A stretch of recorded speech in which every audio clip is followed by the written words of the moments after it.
agriculture, we use them to drain water out.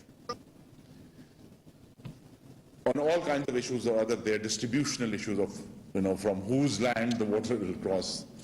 But 2022 was a unique event in Pakistan's history in which usually what happens was river is here, it floods, and then when the water in the river recedes, the same water comes back naturally and it's drained out.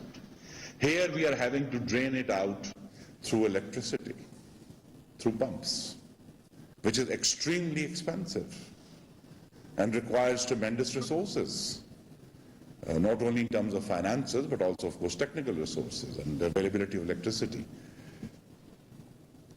So this is a difficult challenge, and I am not sure we are prepared for it if it happens again in 2023.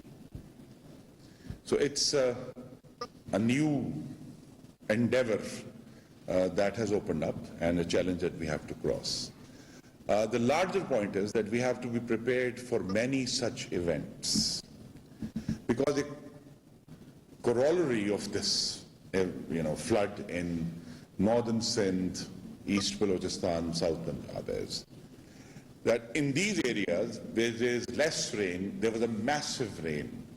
But what went unremarked, and something for this very distinguished audience to consider, we have not noticed it, that the usual areas of rain did not receive